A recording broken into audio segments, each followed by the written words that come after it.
Hello, and welcome to Discord Q&A number 22.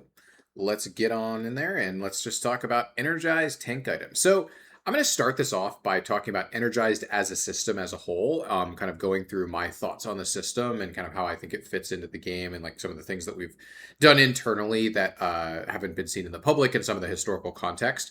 And then I'll get to talking about actually the Energized tank item. So first of all, Energized as a system is really interesting. I think it's the kind of system. Energized in and of itself is basically a set of rules that exists as a subsystem within our item system, right? Ultimately, if you think about Energized, it really is kind of like if you think about the game mechanics, kind of like, well, this is really just a cooldown with extra steps, right? It's well, this is when you're at maximum stacks, you get an effect, and how do you get to maximum stacks? Well, by moving and by attacking. And, those are the two of the things that you're going to be doing pretty much all the time, especially moving, right? Most champions are going to be attacking a lot of the time when you're in combat as well. And so Energize as a system kind of is, mechanically speaking, very similar to a cooldown. And so I think from that perspective, it's very easy to say, oh, well, this is just like these effects should just be a cooldown. Why is an RFC just a 6-second cooldown or a 10-second cooldown or whatever we think is appropriate? And there's actually a lot of value in having a system that has a lot of the properties of a cooldown, but is a bit different in theory, right? And some of those reasons are that we can hook into that system in a variety of ways, right?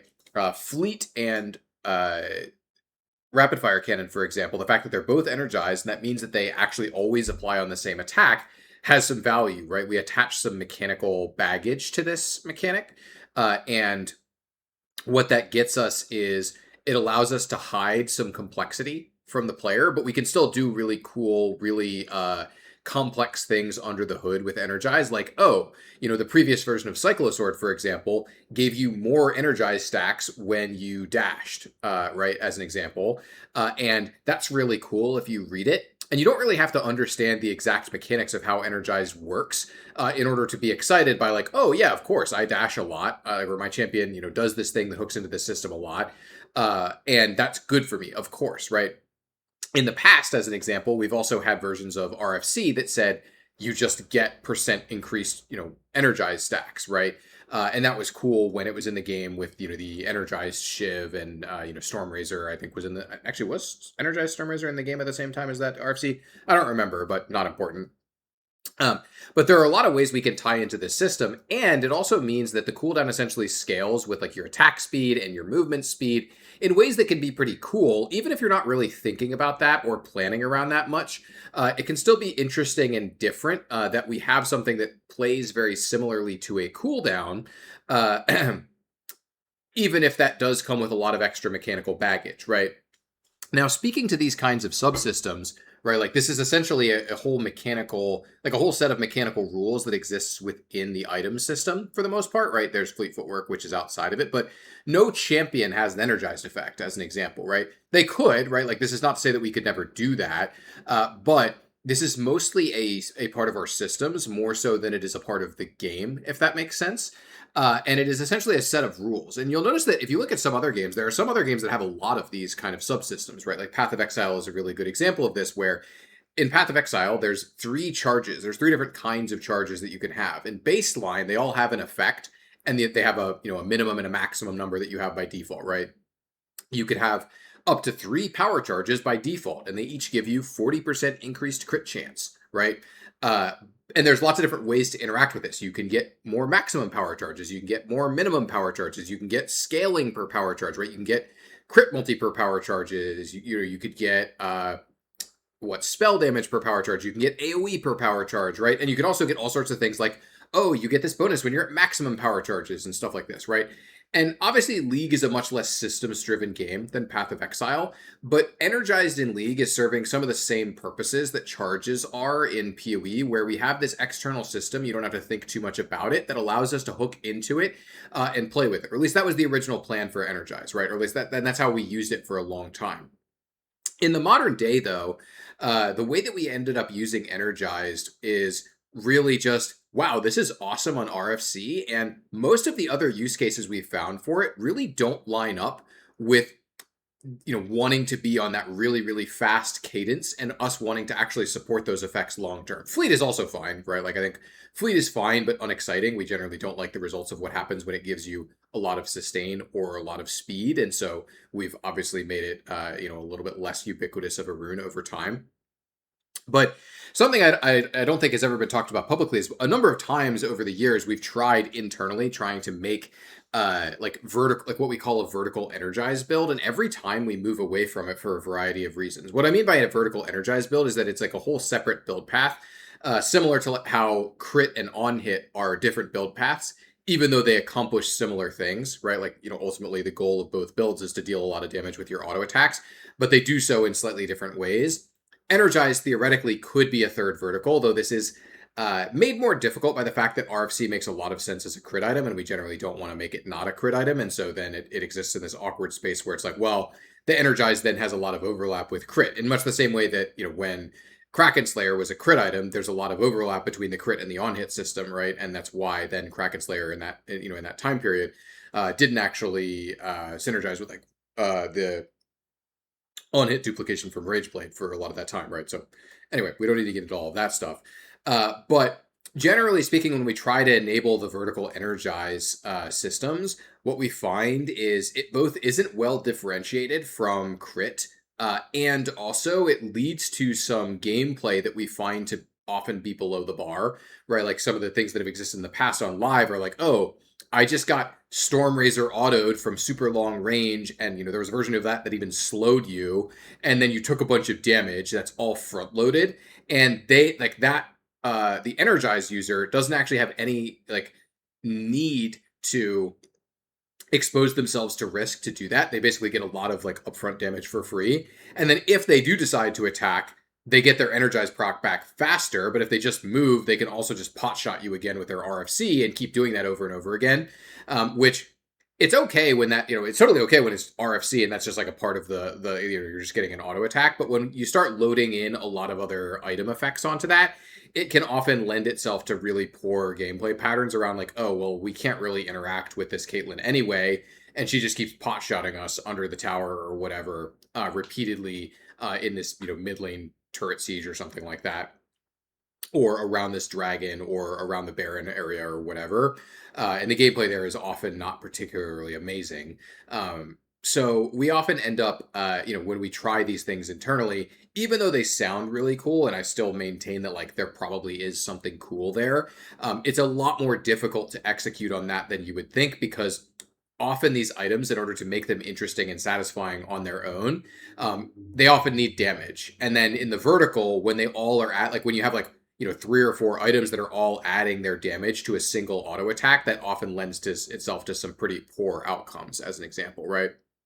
Anyway, because of like how many times I've seen this, not succeed on live, or like not work out internally, and then even in the past, right, there's been versions of this that had to be removed in the past. Like, there was a time, I don't even remember what season this was. Maybe this was like season 7, season 6, where Vayne's build was just Shiv RFC, and she's just running around tapping people with like gigantic tumble auto attacks, and also has wave clear. These things have just generally not worked out for the game when they've been powerful. And so in general, I'm skeptical, even though I think the system makes a lot of sense as a, hey, this is a separate thing that we can tie into that's sort of like a low cooldown, but we can tie a lot of interesting different effects to it. I am a bit skeptical of trying to meaningfully expand the system. The reason why the original Cyclosword got made was that Phlox was, very on board with this idea that like, hey, Energized as a pattern makes a lot of sense for assassins. They really like, big effects on their first hit. They can attack once in their pattern, and some of them even want to attack a second time in their pattern, right? You think of like Kha'Zix, for example, was one of the initial examples that he was suggesting for, when we were working on the original Cyclosword.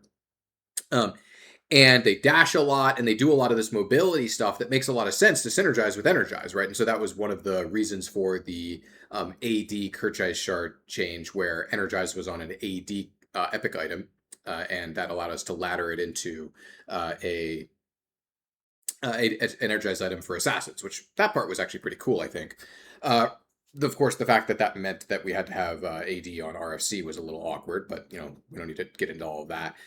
Anyway, sort of talking through the current state, or like my, I guess, current view on Energized is that I'm a bit skeptical of a lot of the like rules baggage or like expanding that super meaningfully, but that doesn't necessarily restrict us from opening up new energized like classes, right? Like, or like new energized items in other classes, right? Like I don't think that the part of Cyclosword that was an energized item was any really at all the problem, or like really at all the the reason why the item is changed on live right now, comparatively to the original version. The fact that it was an energized item for assassins was fine, though I will note, of course, one of the problems with it was that the exact way that it was shaped, especially I think the slow in particular, was the rough part for the original Cyclosword, was that the item ended up being better used by a lot of non-assassin champions, like champions that it was not made for, and some of those users I think were totally fine. As an example, like Kled was very high synergy with Cyclosword. I thought that was actually like fine. It was good for him, and that didn't really bother me, that it was like a powerful thing that he could do to burst people and like have some reliability added to his queue. But there were some other cases of champions like Aatrox and Alawi where we kind of looked at that and said, is this champion supposed to have access to a highly repeatable slow that sets themselves up? Probably not. And them, opting into this particular item in order to get that might not necessarily be the best thing for the game, which then led down the road of let's try a new version of Cyclosword, which is what you see in the game right now. Not sure how that's panning out. I have not really been keeping up with live. I haven't seen that item too much in my games that I've played, but I did see a clip of a Gangplank with Cyclosword really popping off, which looks kind of cool. So maybe I'll have to try that. Anyway, wrapping fully around, I just kind of rambled about Energized for a long time. And wrapping fully around to the Energized tank item. This to me was kind of an interesting suggestion because when I think of tanks, it's like, okay, so Energized stacks when you move and when you attack. Most tanks don't in combat move a lot or attack a lot, right? There are some counter examples, right? Like Maokai, I think, is a really good example. Like Cassante, I think, is a really good example of a tank that does move a lot, does attack a lot, and it would work for some of these tanks that are on the upper end of in-fight mobility and attack incentives, right? And so I do think there's probably a potential audience for this kind of item. However, I think the post that was originally like talking about this seemed to be inclined to believe that this was like something that was really, really broadly appealing to tanks.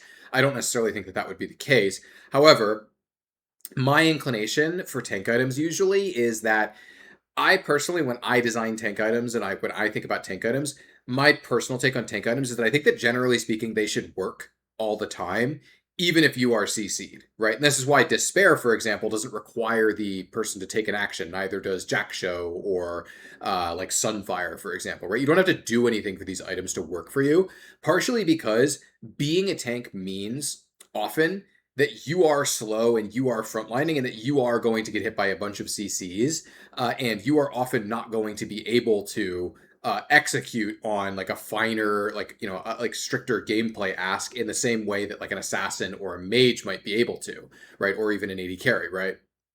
Because you are melee, even in comparison to a fighter, the fighters tend to have a lot of tools that enable them to take advantage of like a particular situation, right?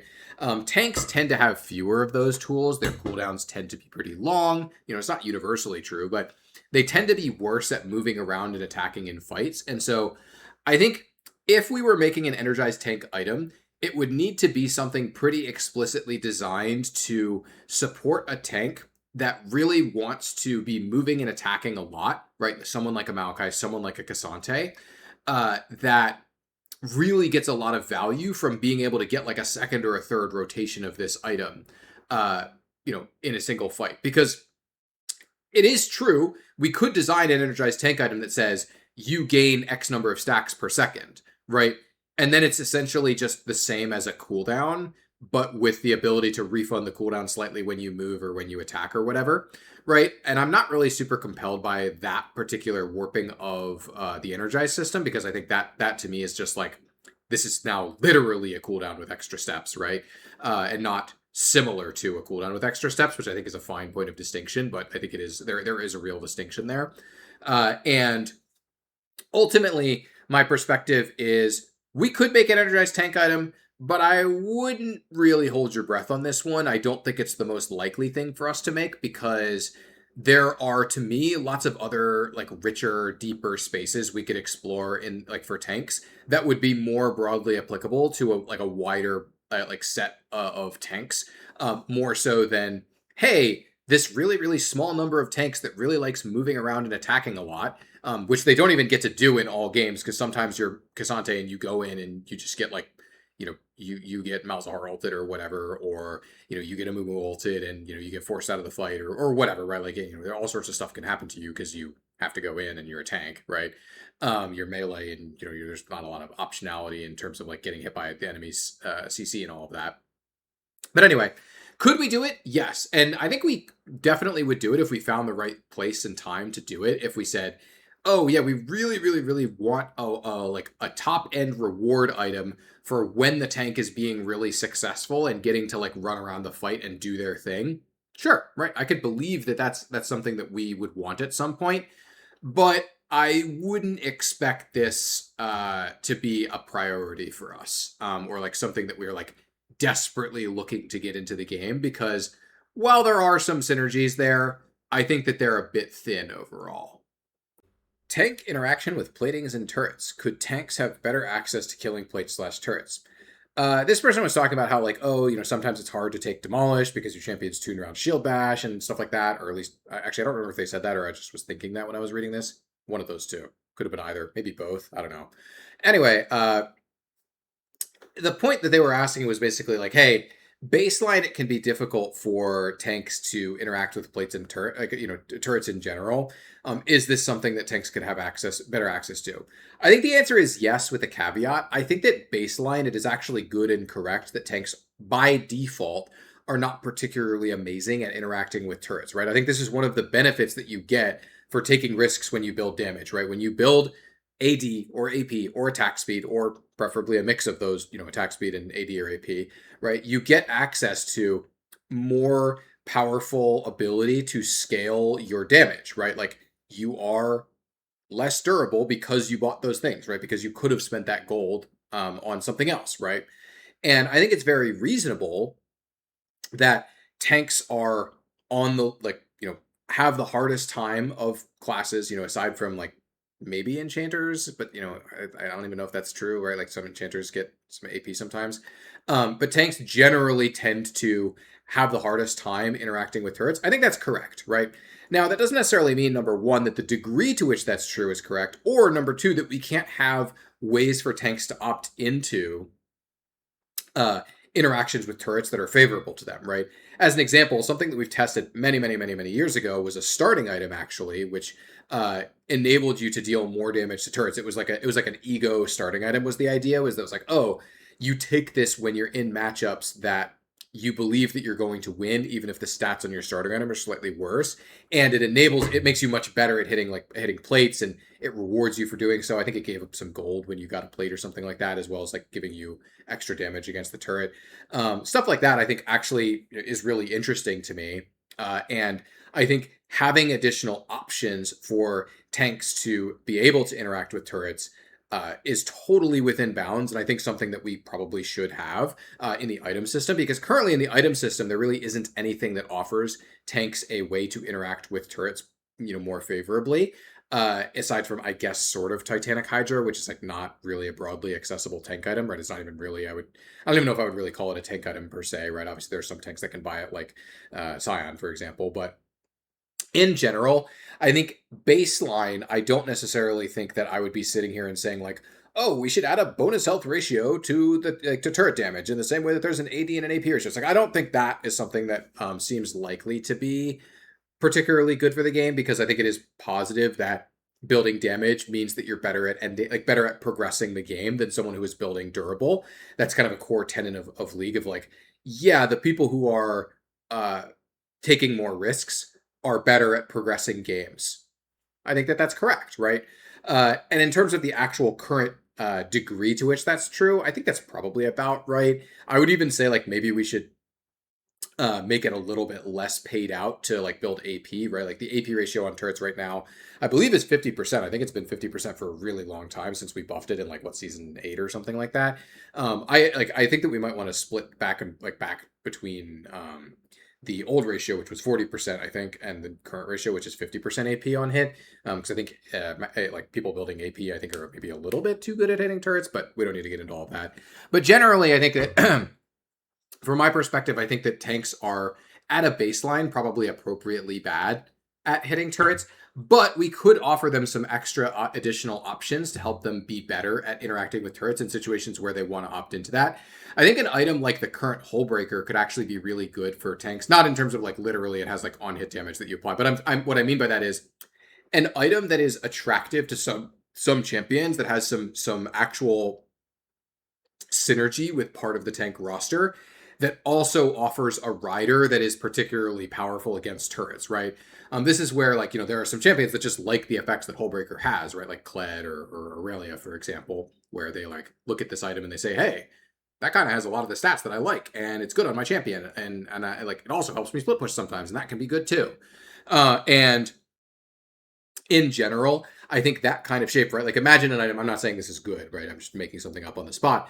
But imagine we add a new like momentum item, for example, that instead of Dead Man's or let's just say we do this to Dead Man's Plate. Hey, Dead Man's Plate, when you consume the like full stack auto, if you do that to a turret, it does 5x damage or something like that. It's like, okay, so you'll still build Dead Man's Plate in a lot of the same situations you would before, but now if you're like winning lane or you think your opponent's roaming a lot and you think you want some advantages up against the turret, you can like opt into this item that actually has some marginal value to help you crush down the turret and like push that down. Sure, I think that could actually be really solid for tanks if we had a way to find a good item or like even an existing item having a rider like that. I think could actually be good for the tank roster because it would give them some contextual access to like, hey, I invested in this particular item instead of this other one, and that means that it is harder for people to ignore me in the side lane because I invested in this thing.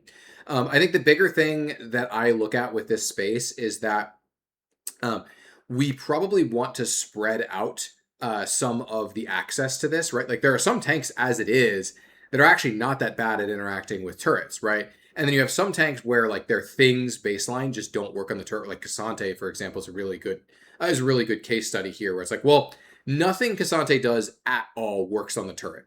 And so he just really, really, really struggles to interact with turrets really in any meaningful way.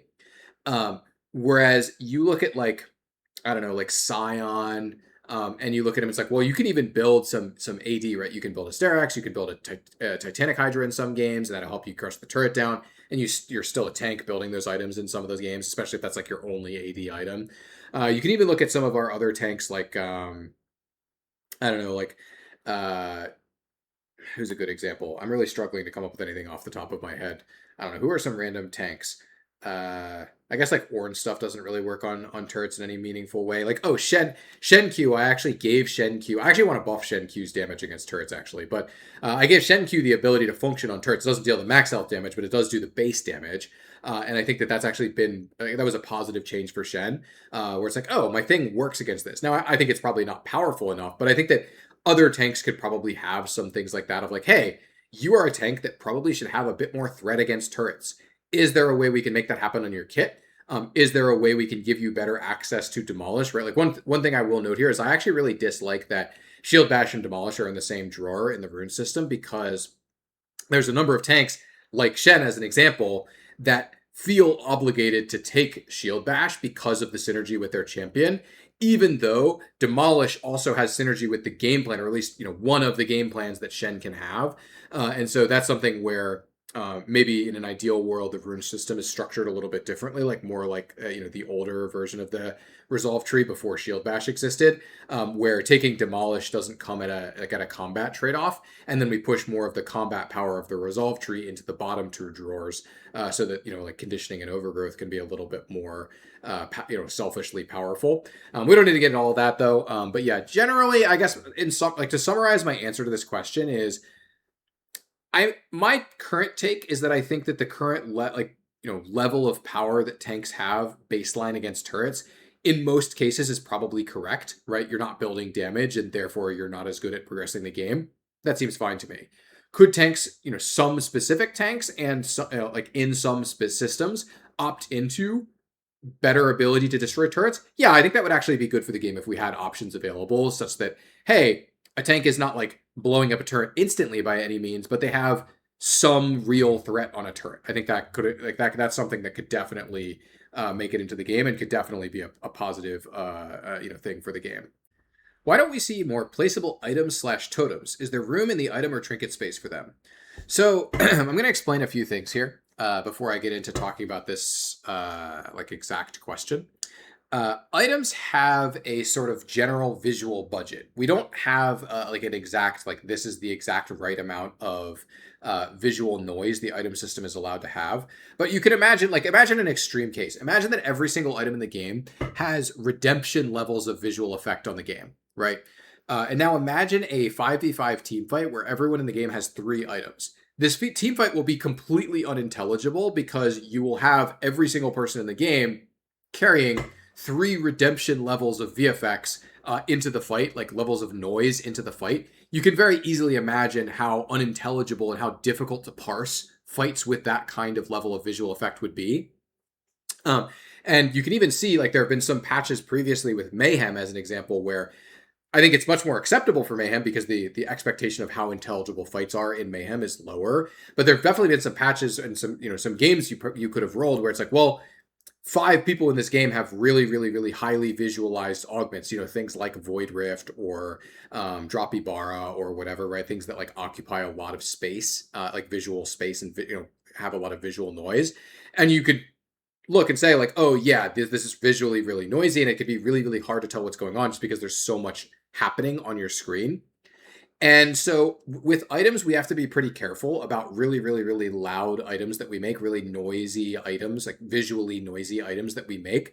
And that is one reason why we don't spam a bunch of have a bunch of spammy items and totems around, because anything that persists and exists in the world is pretty noisy.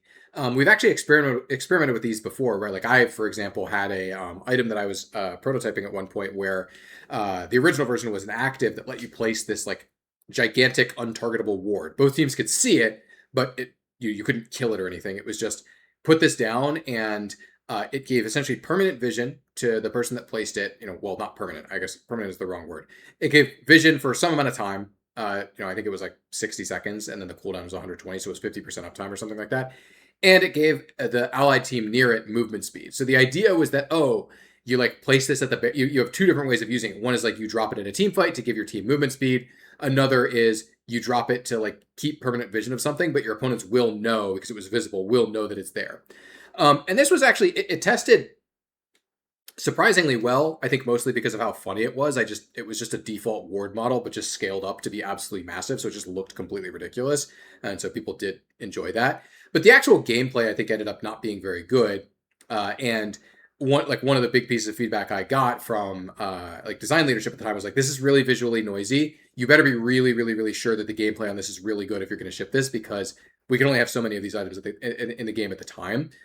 What did I just say? We can only have so many of those items in the game at a time, and especially only so many of those items per class at a time, right? Because one of the dangers is if we had made that an enchanter item, for example, enchanters actually have a lot of visually noisy items, right? Your redemption, as well as Mikhail's, and then also a lot of their items at a baseline have some level of persistent visual noise, even if it's not super spiky like redemption, but it has think of things like Moonstone or even Ardent Sensor have a lot of persistent effects that will, show up and you can see and will be distracting and may obscure information in some situations.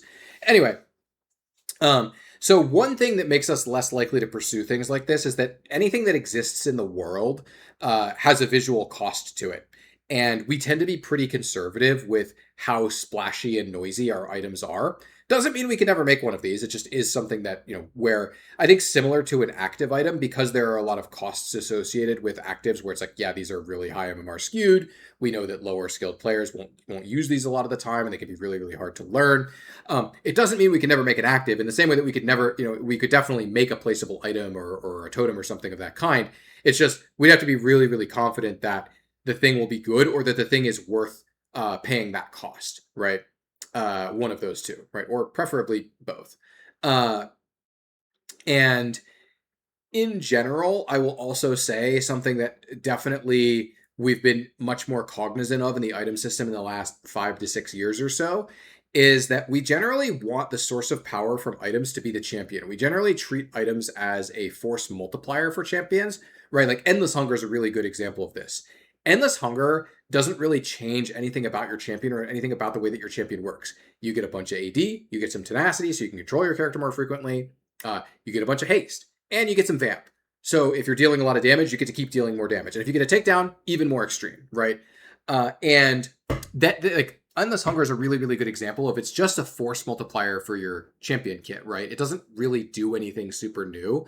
Sure, you might make some decisions differently because when you get a takedown, you're going to heal a bunch, and that might cause you to do something differently because of that information or because of that reality. But the big thing with items these days is that we generally do not want them to play into their own patterns, and we want the player to feel like their champion fantasy is being enhanced by the item. And that's where like placeable items / totems have a really big disconnect. This is also one of the problems I ran into with my gigantic placeable ward was people were not that excited about, oh, I'm Leona and my item's output is I place this thing down and I'm not even like more powerful. It's like, I guess I get some movement speed when I'm near it. It's not that exciting. There is definitely a player type that really likes these types of effects in much the same way that there's like a player type that likes dots or summons or whatever, even though those putting things that are removed from the player typically for most players makes them a little less satisfying. There is a player type for these, right? Don't get me wrong. I'm not saying they don't appeal to anyone. I'm just saying they're generally less appealing. But my perspective on this is I wouldn't be shocked if we wanted to make an item in this space at some point, because I do think that there is something cool about like zone control in the item space. I've tried a number of different items in this space over the years, and I've never hit on anything that quite felt like it worked to me. But like one team having an advantage in an area, I think is a compelling part of the item system, and that feels like it can maybe tie a little bit into kits or into champion fantasy at least, right? Like as an example, I've thought about doing this for mages, right? And it's like, oh, a control mage saying that they're more powerful in this area, and then Oriana uses her ball to zone people away and like keep people in her area, or like Victor uses his W to like set up his zone or whatever, right? Like because zone control is already part of the control mage output. Something like that could be really interesting, I think, for them in particular to tie into their champion fantasy a little bit. But I guess to sort of sum it up, the main reason why you haven't seen tons and tons and tons of these is there are a lot of costs to them. They're visually noisy, that we have something like anytime we have something in the world that has to be represented to both teams, that is a high level of visual cost to it.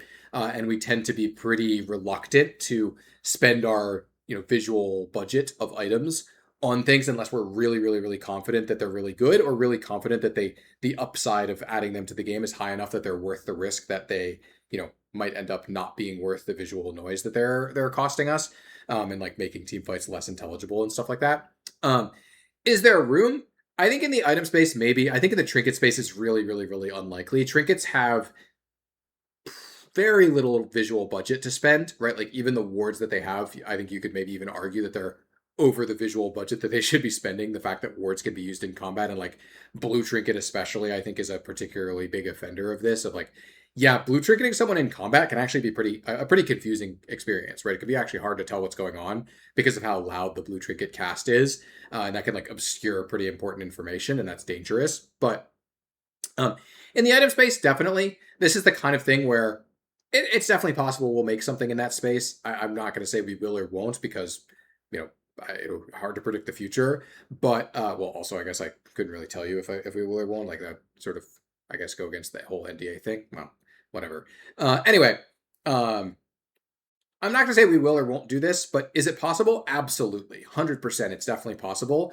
I think you are more likely to see this kind of thing in support of champion fantasies that already play into like taking space or controlling an area in their champion fantasy, right? Again, the control mages I think are the best example of this because it will play much more closely with their champion fantasy. But it doesn't necessarily mean that we couldn't have an item like this for like tank supports, for example. I've experimented with that before with like, hey, tank supports, do you like this kind of area control as an output that you can have for team fights? And the answer in the previous versions I've tried was, well, at least not in this particular way. But maybe there are other ways, like maybe in the future, if there's some designer, myself or someone else hits on a particularly interesting way of doing it, maybe that could be good. Why are a few champs not allowed to self-cast ally-targeted abilities? This person was specifically talking about Rakani, Galio R, and Shen R. So I think it's a combination of a few different things. One is, some of these are pretty off fantasy, right? Galio R and Shen R in particular, I think are pretty clearly very off fantasy to ult themselves. With Galio, it would also be actually really powerful, right? Which I don't know if that ever actually entered into Soul Crushed calculus for his R targeting paradigm when he made this Galio ultimate. But ultimately, I look at these and I say, okay, so at a baseline, Hero's Entrance and Stand United, I think like pretty clearly are themed as like, I am helping my allies, or like I am heroically rushing to the aid of my ally, right? And so these things are very, very off theme. And I think it makes sense that these ultimates that have extremely long, or in the case of Shen, literally global range, we limit them in other ways because they are particularly sharply powerful in unique ways that very few other ultimates are. They also have unique downsides. Like, yeah, Shen and Galio don't have combat ultimates that they can use when they're fighting you 1v1. And that is like, that supports their kit of like, well, we ask them to use this global in a powerful, effective way. And one of the ways that we kind of set them up is we have this interesting paradigm. I think both Shen and Galio actually operate in this manner where we actually make them quite strong laners early on. And then when level 6 comes around, the expectation is that because they don't have a combat ultimate, they are weaker in a lot of the 1v1 scenarios because their opponent just got a combat spell and they did not, right? And that's interesting because it creates this dynamic where they try to get an advantage in some way in the early lane and then transition that advantage through their ultimate onto the map, right? And I'm not saying that necessarily has to be their pattern, but I think it is an interesting and compelling one that both of them both share.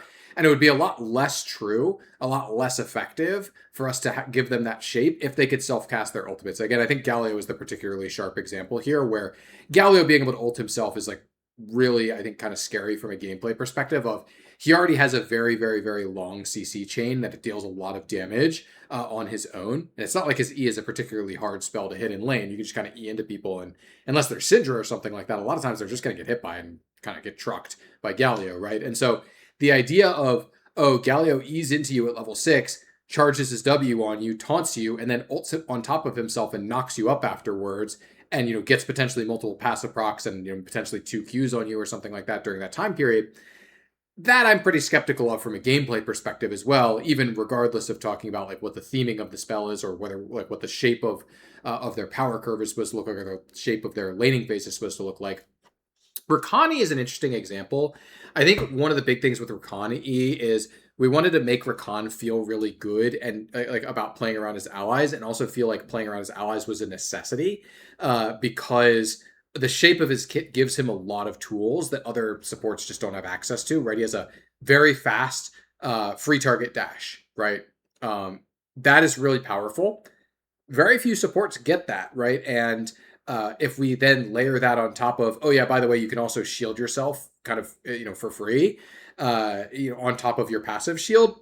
I'm a little bit skeptical of that. I think when you already have a pretty real shield value on your passive, being able to then potentially double cast your own E shield on yourself to make yourself really, really durable probably risks infringing upon some of the space that like tank supports have, right? Of like oh, you're better at initiating than the tank supports, generally speaking, and also if you want to, you can be selfishly durable. And so Rakani, I suspect, is probably more on the gameplay side of things, less than the theming one.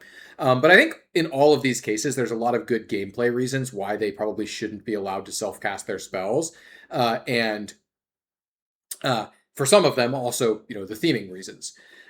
In general, though, I will say that these are things where I look at and I'm like, I actually think that in some ways restrictions on spells can be really good for characters, right? Like this is just a general thing, not necessarily talking about these specific restrictions, right? But I think restrictions on spells are often end up being really, really interesting and better for characters. That's like you don't get to do everything, right? You have to figure out what to do with the tools that you're offered, right? I think Yasuo is a really good example of this. It's like Yasuo has a lot of tools, but the tools that he has are relatively narrow and powerful at the things that they do. It's like, okay, yes, his E is a really, really, really powerful spell. It can do a lot, like it can give you a lot of mobility over the course of a single fight. But when there's no minions nearby, it's not that good of a spell, and it's not a particularly good dash on an individual use case, right? It's kind of slow. It stops when you get CC'd. It's not that long range, right? Like compare that to like ZW, and it's like, well, yeah, in a lot of situations, Yasuo E is way worse than ZW, right? Or insert really like almost any dash or blink in the game. There are a lot of situations where Yasuo E is a lot better than almost any other dash in the game as well, right? And part of what makes that interesting is the fact that the spell is restricted, and part of what makes it interesting is that it gets to be really powerful in the situations where it's powerful because it has restrictions on how you use it, right? And you look at the rest of Yasuo's kit, it's like pretty much the same thing all across the board. Wow, blocking missiles is really powerful, but there are some champions that literally does nothing against. Wow, being able to blink at long range onto someone and do a bunch of damage, get a big steroid, and just hold them in the air for a while. That's really powerful, but they have to be knocked up first, right? And so on, right? And I think these spells are actually similar, where I look at something like Rakan E, and I think part of what makes the spell interesting is that you have to play around your allies in order to use this, and that makes Rakan a more interesting and dynamic kit, where you are given some tools, but the tools don't always do exactly the thing that you want them to do, right? And so one of the things that we end up in when we make tools and they're too unrestricted is like the original Akali VGU as an example. It's like, oh, your tools just do everything. Like all of your tools can be used in any situation to do exactly whatever you want. So the end result is if you're good at the game and good at the champion, you always kill them at level 6. You might kill them before then, but you're completely unassailable. You can't ever be killed in side lane, et cetera, et cetera. It's like, oh, the end result of that is your champion is 40% win rate because we can't, like, you have all these tools and your tools are really, really powerful in every situation. And there's not, like, that ends up not being that interesting, I think, a lot of the time for people. It's like, oh, yeah, I pick a Kali and I just always kill them at 6 because I have all of these tools. I can cover every single situation, right? Anyway, we don't need to get into all of that. But in general, though, I am in favor of champion spells being restricted in some ways in order to enable them to be more powerful in the ways that they are meant to be powerful. And I think that that's kind of what we're looking at here is those kinds of spells. Why even have anti-healing and anti-shielding in the game at all? Doesn't feel good on either end. So I want to make a distinction here. I don't think that these are the same case, and I'll talk through each one. And if you want to hear some of my surface level thoughts that I've given previously, I think the previous Q&A, number 21, has me talking a little bit about this topic. But I think anti-healing and anti-shielding are different. I'll talk about the anti-healing case first. I am pretty confident, not 100%, right, but I'm reasonably confident that anti-healing is actually pretty important for the structure of our systems and the structure of the game as it is now. The main reason is that healing from a mechanical perspective doesn't have any actual in-game direct counterplay, right? It's just you permanently gain health, right?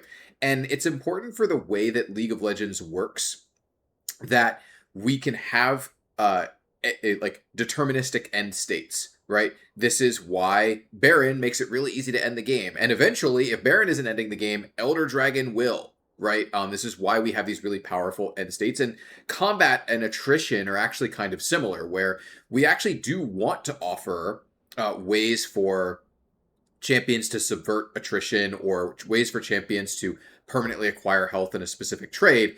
But these things can be stacked on top of each other, right? You can have a champion who buys a Bloodthirster and an Endless Hunger at the same time, right? You can have a champion that buys Sundered Sky as well as Death's Dance, right? You can have a tank that is, has powerful in-kit healing and also goes Unending Despair and Spirit Visage, right?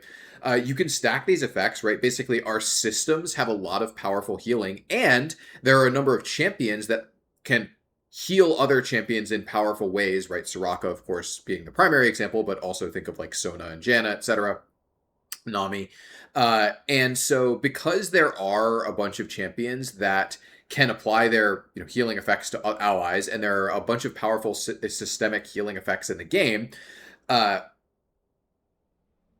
that means that you can stack multiple, powerful sources of healing on one individual champion in League. And the reason why that needs counterplay, and I think that anti-shielding does not, which I'll get to soon, is because healing actually makes healing more powerful, right? What I mean by this is one of the counterplays to healing, healing as a mechanic is, well, if they're dead, they can't heal.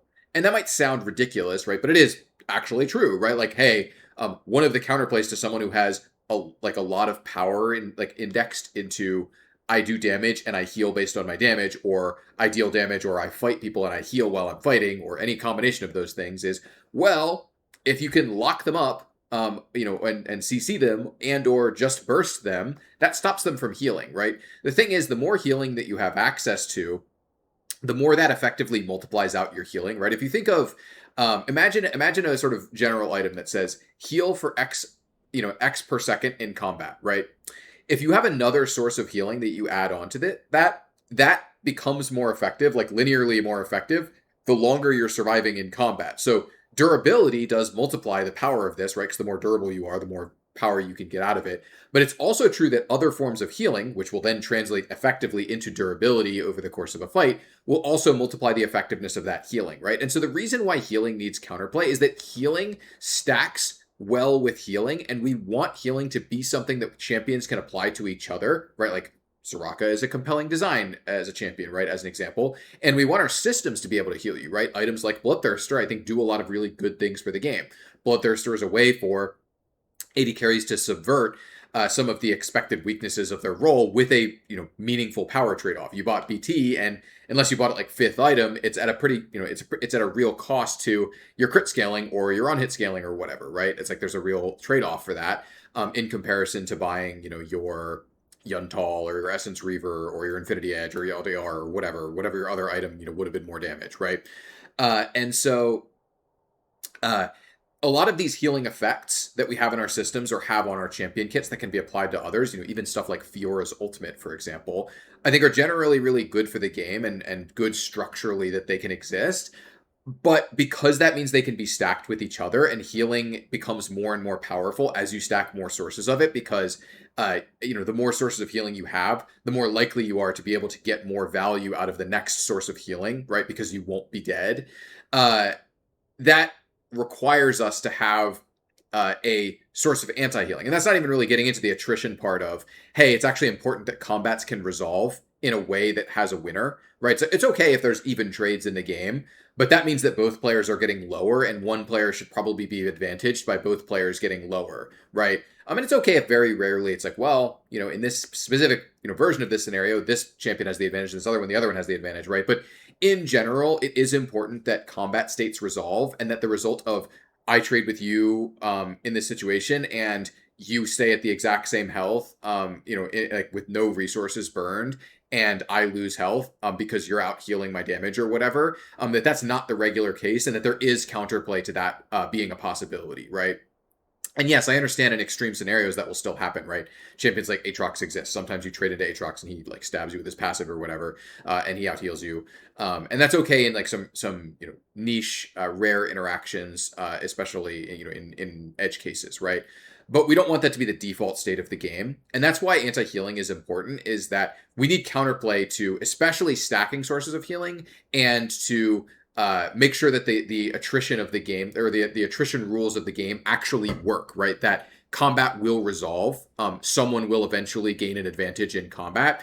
And that is something that might not happen if we have powerful sources of healing in our systems and on our champion kits, and if we don't, in a world where we don't have anti-heal. So I think anti-heal is good. That, to the point of doesn't feel good on either end, I tend to agree with that. It doesn't feel great, but that's a concession. That's a cost that we're willing to pay for, hey, this does really good things for the game.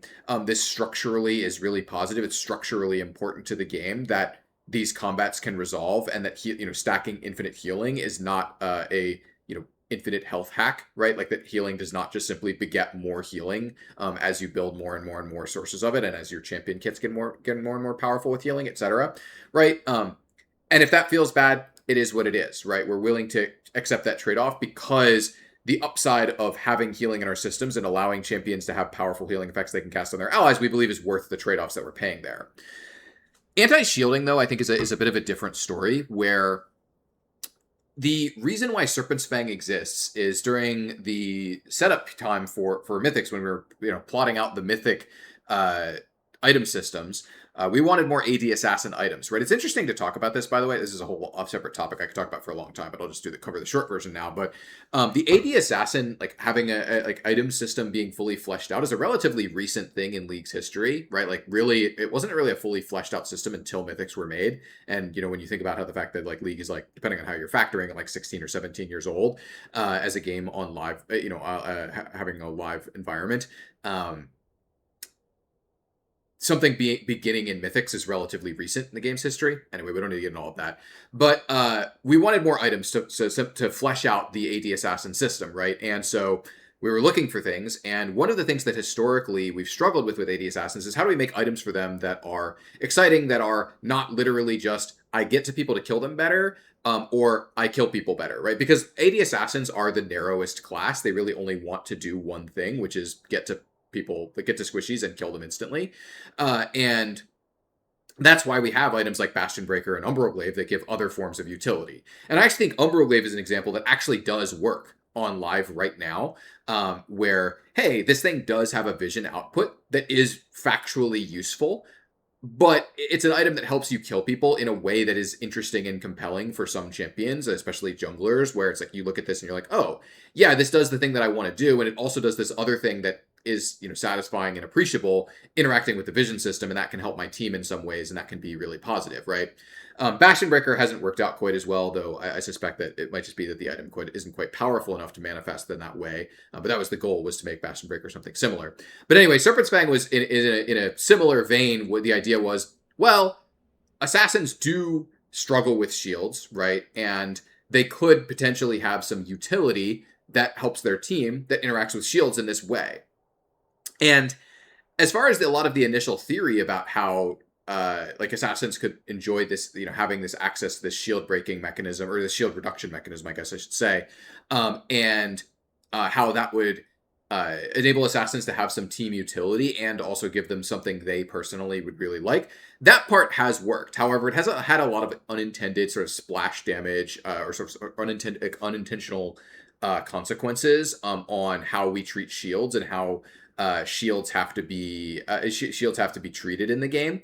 Where the example I like to use, and this is not the only example, but I think it's the best example to illustrate, is that there's a number of shields in the game we use as effectively, under certain conditions, this is temporary invulnerability, right? Sterax is the best example. Sterax is supposed to be a load-bearing item for especially Juggernauts, but just generally our heavier fighters, where they are supposed to be able to team fight with this item once they buy a sufficient amount of bonus health.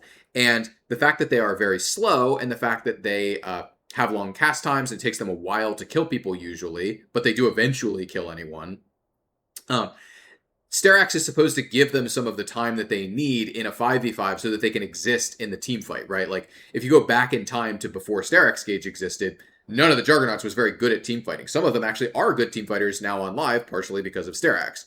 And when we have stuff like shield reduction in the game, because we're just using a number that gets really high to say, eventually Sterax just sort of makes you temporarily invulnerable, shield reduction really puts those mechanics into a state where they don't function the way that they're supposed to, right? Like other examples of this on champion kits would be like Set W and Echo W, where you are just supposed to basically be, functionally invulnerable under the shield, like the proper shield conditions for both of them. With Echo, it's you build a lot of AP. With Set, it's you build a lot of HP and you have enough grit when you cast your W. But we use shields in a lot of different ways, and the ways that shield reduction interacts with those, like anti-shielding interacts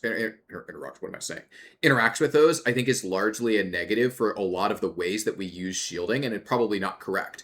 And the reason why this is different from healing is that while there are some ways in which stacking shields is advantageous, shields are temporary, right? And so adding a shield to your shield, it does still give you temporary health, right? It does still literally function to have a shield on top of a shield. But once the shields expire, that's the end of it, right? It is the case that like stacking shields with like limited uptime can be really powerful, like cycling those. But that's, I think, a power that we're more willing to accept and like tolerate. Like, yep, it is true that when Karma REs a Set right after his W shield wears out, it is factually powerful and it is hard to kill him. And we look at that and we say, that's probably appropriate, right? Like, or that's probably hard. It's good that it's hard to kill Set in that situation. That it is, a powerful sequence to like shield someone immediately after their previous shield goes down, and like trying to cycle shields in that way is good and powerful. And that can be, that's something we're more willing to accept because the shields individually have a mechanical counterplay, which is that they expire, and some of them even decay, right? And that's very different from healing, where healing is permanent and there's nothing you can do. You can't just wait for the healing to go away because it never does, right? All shields in the game, except for, some of the exception cases, right? Like Malphite passive, the Green Pet, Mountain Soul, etc. I guess I shouldn't say all. Most shields in the game, right? 98% of shields, or whatever the actual number is, have a duration on them. Now, I do want to be clear, this does not necessarily mean that we, shouldn't make sure that our shield durations and magnitudes are tuned correctly, right? Like, I do think that, as an example, on live, there are probably some shields that have a little bit too high uptime, right? Like Ivern's E, for example, is one that I think probably has too much uptime. I would have said Karma RE probably was too high magnitude, but we did recently nerf that, and I think it's probably a little more appropriate now.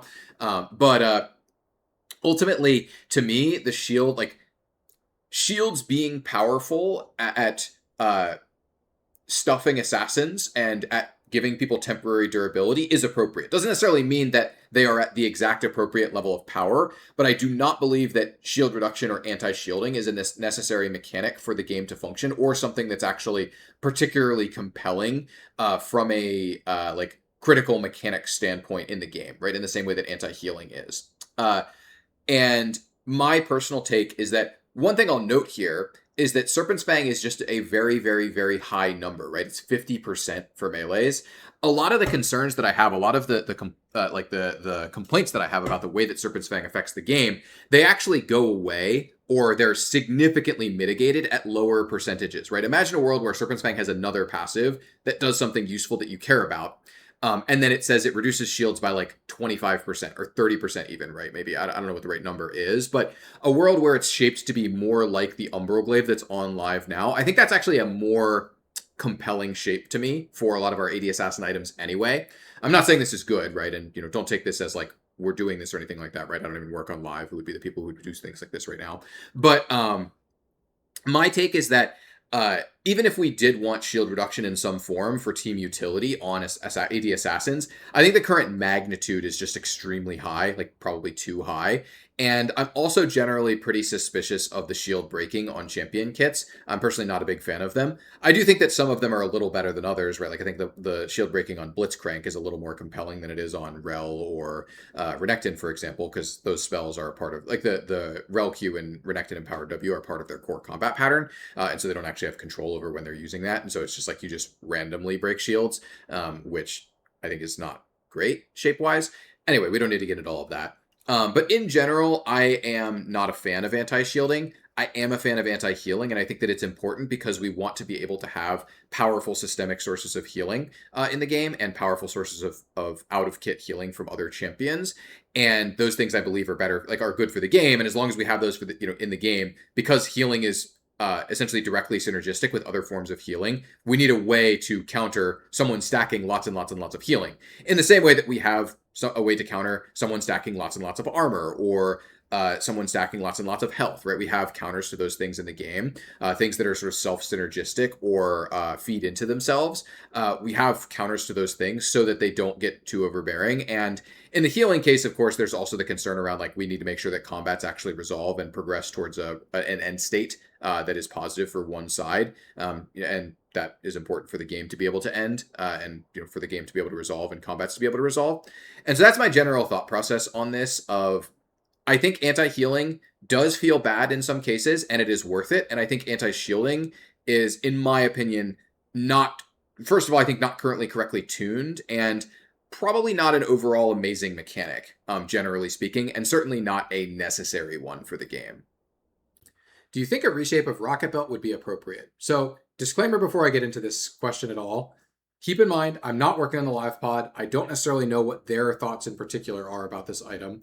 But I don't take this as like Riot thinks this about Rocketbelt right now, right? For those of you not familiar, if you haven't been watching Pro, Rocketbelt has gotten quite popular in Pro. I think it's in higher MMRs. It's also popular on some mages, and in general, my view on this, as I've dug more and more into this, as I've seen it in Pro, as I've like watched Pro and stuff like that, is I am personally of the opinion that I do think that we should probably reshape Rocketbelt.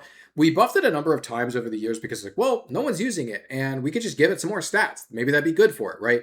And the goal of Rocketbelt is that it is a good functional item for some of our riskier AP assassins especially, but even just some of our just regular AP assassins, to have access to some extra reach and target access in exchange for raw killing power, right? As example champion that I think like in an ideal world probably has the ability to choose between these two with some trade-offs is like, oh, with Evelynn, if you buy Lichbane, you do the most damage, right? Like that's the best first item damage-wise, right? But if you buy Protobelt, or Rocketbelt, I guess is technically what it's called these days. I still keep calling it Protobelt. But anyway, but if you buy Rocketbelt, you're going to more reliably reach your target. It's going to be easier for you to execute on your W gameplay, but you will do significantly less damage when you're doing that, and you will have less ability to actually like one-shot people. And so you'll probably have to look for targets who are lower HP, or you'll have to get more ahead or whatever, right? That's what Protobelt is supposed to do, right? That's what, from a design perspective, it is intended to be in the current AP system. However, because it has so much health, because it has so much haste on such a low price point item, it is currently in a state where it still isn't good for those AP assassins, right? It's like on Evelynn, it's like you're just going to buy Lichbane. It's just that much better. And same thing with, insert your other AP assassins. And so you're just going to buy that. But because the item's stats are so juiced up and because the price point is so low, some mages can opt into its second item and just take advantage of, yeah, this is a dash with a very low opportunity cost to using it and also just a very low cooldown. I think that there's a lot of things that we could do to the dash in particular to skew it more towards the AP assassin audience. But I think this is a case where we kind of just buffed the stats a lot, kind of thinking, oh yeah, AP assassins used to buy this. We could probably get it on them again with just stats. And I think that was probably not correct, right? Where especially the stats that we buffed, like this is one of the things where we run into some of the issues with the AP stat system. Unlike in the AD system, we don't have a lot of great ways to differentiate between an AP assassin versus a mage, right?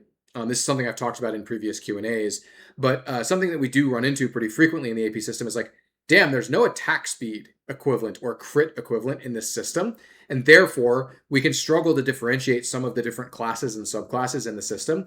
Whereas if we had an equivalent problem in the AD system, we would just say, oh, we want AD assassins to have access to this dash item. All right, well, we're going to take all the attack speed and the crit off this item, and we're going to put a bunch of lethality on it. Here you go, Rengar. Have your dash item or your Protobelt or whatever, right? And we don't actually have those levers for the AP system equivalent. And so I suspect what the actual, like, probably best version of this looks like is, hey, if we actually want AP assassins to buy this thing first item and for that to be a real alternative to their other options, what we need to do is make the active in particular really, really, really good when you finish it, and probably not scale that well, so that it's not that good, especially for like dodging and using it to escape or to dodge to the side, like dodge a skill shot or whatever later on in the game. Like cost the dash appropriately and make it more powerful in the offensive case, right? Because it's particularly important, I think, that Protobelt is good for the offensive case, because the mages, a lot of the time, they're using it as a defensive tool or as a sidestepping tool in ways that I think currently, because the item stats are so juiced, they're not paying an appropriate cost for, right? If you ever heard me talk about this on my stream, it's like some of the things I talk about a lot are like a lot of things in League are acceptable given an appropriate trade-off for them, right? It's like it doesn't offend me if like a 20-0 Varus instantly kills a tank because he's AP or something like that. But it's like when Varus is doing that at 1-0-0 and he's slightly ahead of the game pacing and he's like doing 80%, 80% max HP or whatever Varus used to do before his blight ratio got nerfed. I don't know the exact numbers, but a lot of this is just down to differences of degrees, right? Like how much are you giving up? Like what trade-offs are you getting for this? And my opinion on the current status of Protobelt for mages is that I do not believe they're giving up enough because of how juiced up the Protobelt stats are and how good the dash is for them in the defensive and sidestepping cases, even not accounting for the like offensive use cases, which the mages do get some offensive use cases out of the Protobelt as well, right? Like don't get me wrong, it's not like every single use case of Protobelt is always defensive, right? I actually like the offensive use cases in some ways. And if those were buffed and the defensive cases and the sidestepping cases were nerfed and the stats of the item were a little worse, that might be appropriate to me, right? And so that's kind of my view on the current state of Rocketbelt. Last question for today, for number 22 here. Can we standardize dot effects? And they're talking about tick rate, right? Some dots have higher or lower tick rates. Some tick once per second, some as many as 8, although the most common I think is 4, because that's how they are when you set them up by default. That's just the easiest way to set it up. And champions applying spell effects, etc. So the short answer that I have to this question is that we will not do this. It's not that we literally couldn't, but that this would not be good for the game. I think there's a lot of advantages to being able to manipulate this on a case-by-case basis, right? As an example, it is good for the game that champions like Brand and Lilia have high synergy with things that say apply a spell effect, right? And they read something like Liandry's or Rylai's and they're excited about that, right? That they're interested in that, right? And so conversely, you have a champion like Twitch where it's like, we actively do not want this passive applying spell effects, right? Even in the AP Twitch case, right? It's like we want AP Twitch to be about the stacking and getting your E off gameplay. We want there to be a lot of tension about how many stacks does the Twitch get on you, and does he burst you with the E, and does the stacked poison finish you off? How does that interaction work? And not, oh, he auto attacked you one time for full value on his, Liandry's Rylai's or whatever, is not what we want for the gameplay of AP Twitch. That's not the pattern that we're looking for. Whereas Brand and Lilia are intended to be more about those sustained burn effects over time. And we want them to be opting into that kind of itemization and have synergy in that space, right? And so I think it's generally a positive that not all dots apply spell effects. Now, one thing I will note here is I absolutely do think we could do a better job of communicating in tooltips whether something does or does not apply spell effects. I think especially with Mayhem existing, this is even more relevant, where there's a lot of augments even that like it's often unclear, like, does this augment work? Like, how does this augment interact with this part of my kit? It's something I've been thinking about recently of like, yeah, I think we could do a better job of just explaining how things are going to interact, or like set even just an icon that says like this thing applies spell effects in the corner of a spell tooltip could really go a long way here, I think, of the interactions work the way that you expect them to. And so to me, it's not about do we standardize the dot effects, but do we properly communicate the information, or do we like give players the ability to access this information correctly in game? And I think currently we're maybe a little bit less less free with that information, or like that information is less available than I'd like it to be. Tick rate is an interesting one because I think it's actually good that we have access to different tick rates for spells. For dots, I mean. As an example, I think it's actually good that certain high intensity dots like Ignite and Darius passive tick at a lower rate, like less frequently than some of our more core gameplay dots, like brand passive, for example, and like rumble queue, for example, are some of our higher tick rate dots. I think they're both 8 per second, actually, but maybe one of them is 4. Honestly, not really sure off the top of my head. Anyway, some of our higher tick rate dots that are part of a champion's core gameplay loop, I think are actually, it's good for them to be really, really smooth and be really, really granular in terms of like feeling like they're actually like a dot like burning down the health bar. And then some of our higher gameplay, like lower frequency ones that can do a lot of damage, like Ignite and Darius passive, I think it's actually good that they are a bit chunkier, a bit weightier. I think that works really well for the gameplay that we want out of those effects and those spells, where you have that really exciting moment of like, oh my god, do I survive the next tick of Darius passive? Like at the edge of this fight, oh I got survived with 2 HP, or oh my god, I'm the Darius, I just barely killed them with the last tick of my passive, or whatever, right? I think those big gameplay moments, like having the lower tick rate on some dots, can be good. And ultimately, sometimes the actual answer here is like, well, sometimes we just want to manipulate this because of some really, really small deal, right? Like as an example, Deathfire Touch ticks 2 times a second instead of 4 times a second because the numbers on DFT have to be pretty low early game. Especially most of the time we tested, the numbers were a lot lower than what we shipped early game, which, me buffing the early game a couple of times is probably why it shipped so strong. Let's say as strong is maybe a mild way of putting it, but part of the reason why it ticks 2 times per second is so that it's easy for you to get to a point where it's doing more than, like, it's showing you more than 1 damage per tick. Because one of the pieces of feedback I got a lot of the time, especially in the versions where it was weaker early game and it ticked 4 times per second, was, yeah, this thing is lame. It always shows me 1 damage tick, 1 damage per tick up until like 15 plus minutes, and that just feels really bad. And so being able to manipulate even smaller things like literally what is the damage text showing you is valuable for the game, because from a gameplay perspective, it's not really that important whether Deathfire Touch is 4 times a second or 2 times a second. But it being 2 times a second means you see bigger damage numbers on average, and that is pretty clearly satisfaction up for this specific case, right?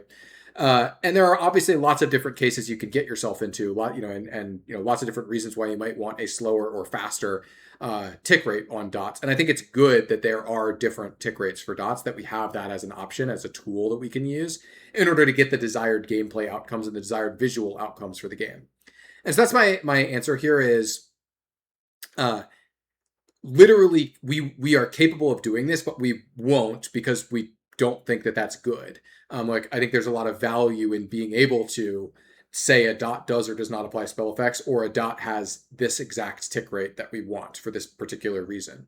And so that's my general thought process on that. Anyway, that's going to be it for today. Not too many questions. I've been yapping for a lot longer on questions, which I don't know. Let me know if you like the longer answers, or if you prefer like I just get a question over with, or not yap for so long. I don't know. The last couple I've noticed my average time to answer a question has been a little bit longer. And so yeah, let me know if you like that or don't like that. What your preferences are, because I'm a man of the people. So if people like the longer answers, I'm down to keep doing that. If people want me to go back to doing shorter, more sort of summary answers, I'm down to do that as well. Anyway, aside from that, thanks for watching, and catch you next time.